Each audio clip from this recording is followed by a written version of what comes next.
A professional start.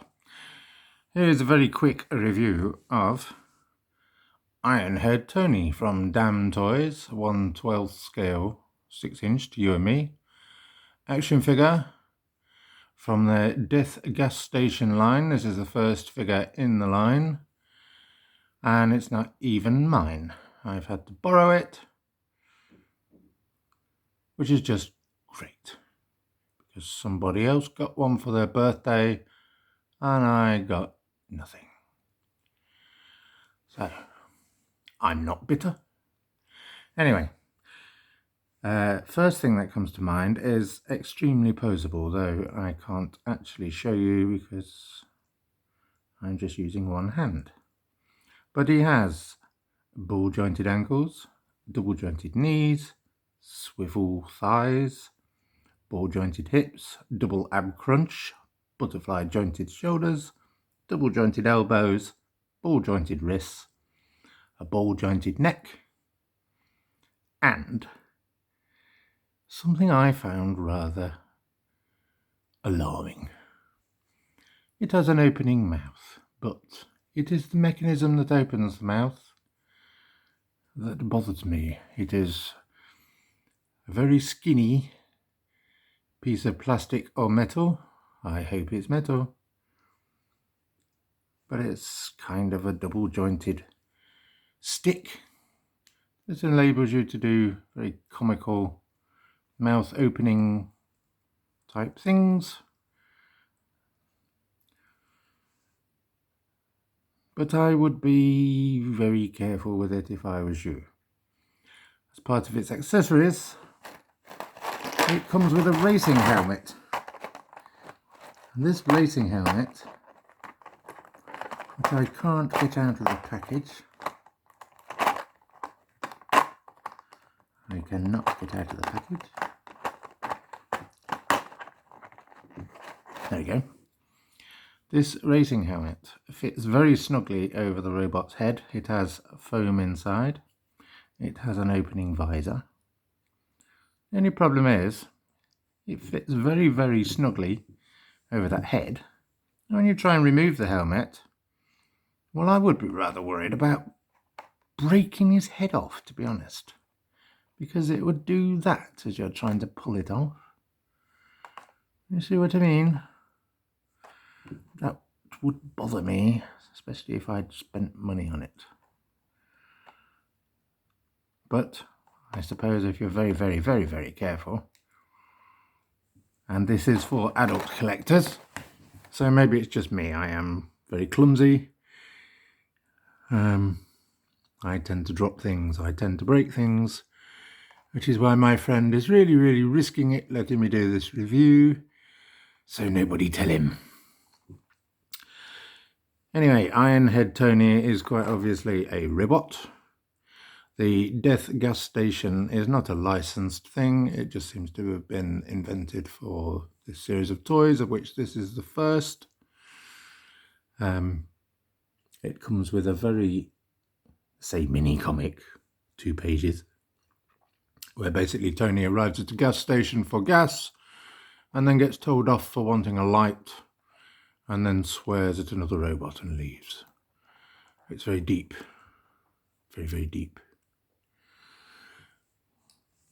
As accessories go, perplexingly, he has a steak. Yes, a robot that eats steak.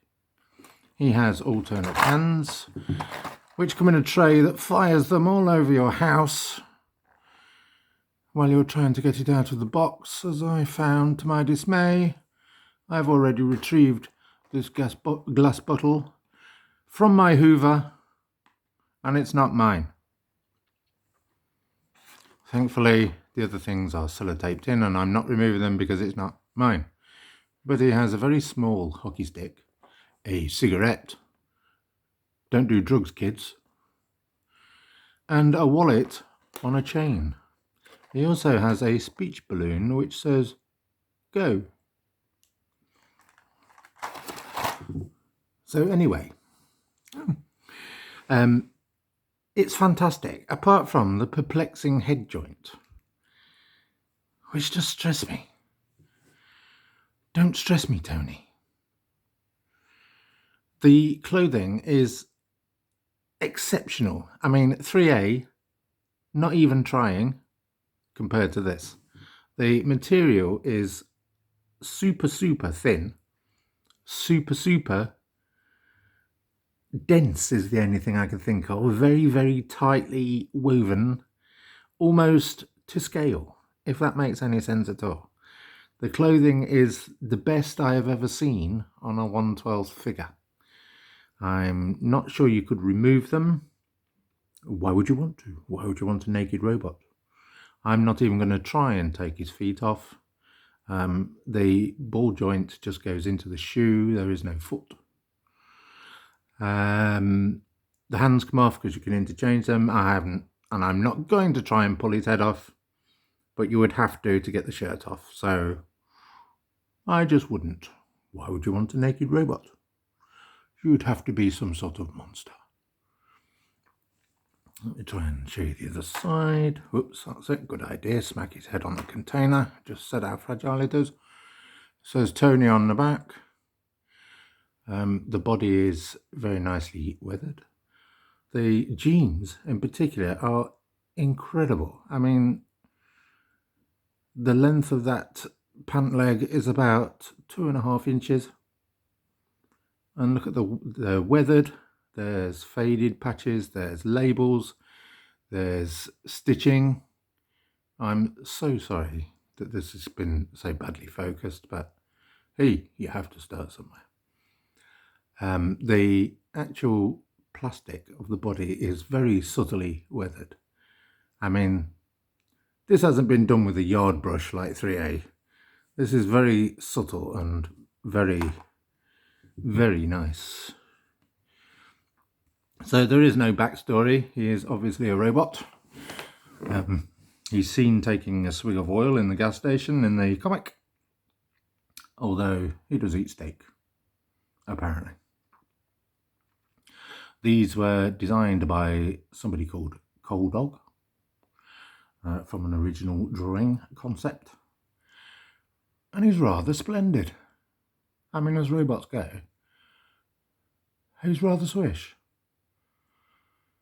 The second figure in the line is called Old Bones, which is kind of a more ancient version of this robot. Wearing dungarees. He has a single slit for an eye, and looks a lot older, sort of 50s styly, looks rather swish.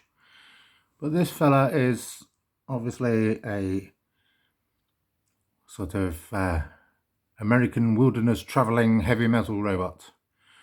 Probably has Steppenwolf playing on his bike. That kind of idea. And he's rather cool. So thank you for enduring the extremely terrible focusing and general ineptitude of my video. And yeah, so think of me as I've just shown you something that isn't even mine. I keep going on about it, don't I? Can you feel my pain? Thank you, everybody. Any comments? Leave them. Cheers.